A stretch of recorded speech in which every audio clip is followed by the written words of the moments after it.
Assalamualaikum warahmatullahi wabarakatuh. Waalaikumsalam warahmatullahi wabarakatuh. Baik, di sini saya akan membawakan materi yaitu pengelolaan rekam medis elektronik.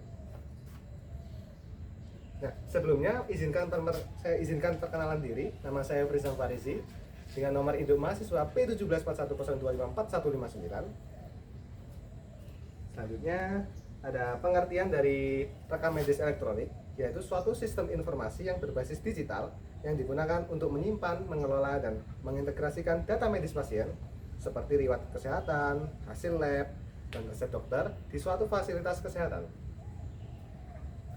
Nah, selanjutnya terdapat dasar hukum Indonesia yang berlaku. Dua diantaranya yaitu yang pertama adalah Permenkes nomor 24 tahun 2022 tentang rekam medis yang berbunyi mewajibkan seluruh fasilitas pelayanan kesehatan Fasiankes di Indonesia untuk menyelenggarakan rekam medis elektronik atau biasa disingkat dengan RME paling lambat 31 Desember 2023. Nah, untuk dasar hukum yang kedua yang saya ambil adalah Undang-Undang nomor 17 tahun 2022. Pemohon maaf, Undang-Undang nomor 17 tahun 2023 tentang kesehatan yang berbunyi regulasi Omnibus Law yang merombak sistem kesehatan Indonesia menjadi lebih terintegrasi, adil, dan fokus pada pelayanan preventif dan promotif. Untuk selanjutnya adalah komponen arsitektur RME atau rekam medis elektronik. Untuk menjalankan RME dibutuhkan ekosistem yang terdiri dari beberapa hal. Yang pertama adalah hardware seperti server, komputer, terminal, tablet, dan jaringan seperti jaringan LAN atau pakai kabel ataupun jaringan WiFi yang cukup stabil.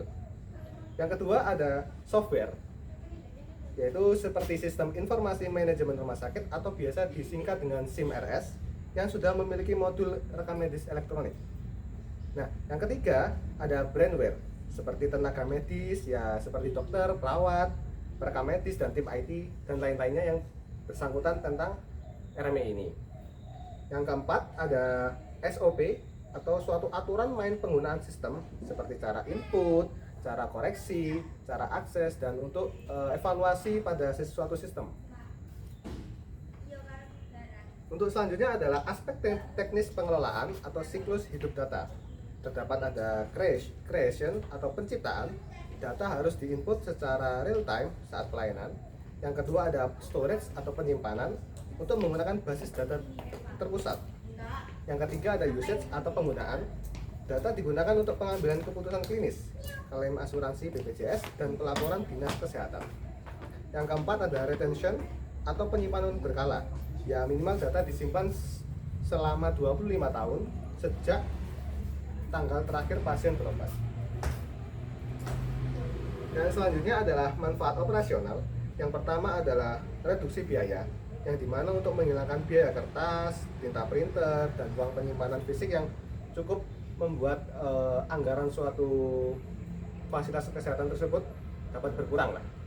Yang kedua ada kecepatan klaim, yaitu integrasi dengan elektronik klaim BPJS untuk mempercepat proses pembayaran di rumah sakit. Yang ketiga ada clinical decision support atau CDS, yang dimana sistem bisa memberi peringatan otomatis jika dokter meresepkan obat yang memicu alergi pada pasien. Jadi untuk mengurangi resiko yang lebih parah kepada pasien.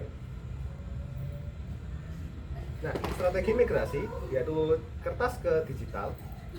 Nah, ada suatu strategi yang pertama adalah scan folder. Jadi dulu itu kan kita memakai rekam medis berbasis kertas. Nah, kita dapat menggunakannya dengan cara di-scan atau digitalisasi untuk pasien yang masih aktif. Yang kedua adalah hybrid system, yaitu penggunaan kertas dan digital yang secara bersamaan dalam masa transaksi tertentu. Namun tidak disarankan terlalu lama menggunakan hybrid karena sesuai ketentuan tadi yang dasar hukum pertama Permenkes nomor 24 tahun 2022 tentang rekam medis yang harus berlaku mulai rata maksimal tanggal 31 Desember 2023. Nah, untuk yang strategi ketiga adalah data entry, yaitu input data esensial seperti riwayat alergi, penyakit kronis ke sistem baru. Nah, kesimpulannya adalah keberhasilan rekam medis elektronik tidak hanya terletak pada kecanggihan teknologi, namun pada kesiapan SDM dalam menjaga integritas data demi pelayanan kesehatan yang lebih manusiawi dan modern. Mungkin dari para audiens, apakah sudah dapat dipahami? Oh, bisa nih Pak. Baik. Oke, terima kasih atas partisipasi untuk mendengarkan materi yang saya sampaikan tadi. Wassalamualaikum warahmatullahi wabarakatuh. Waalaikumsalam warahmatullahi wabarakatuh.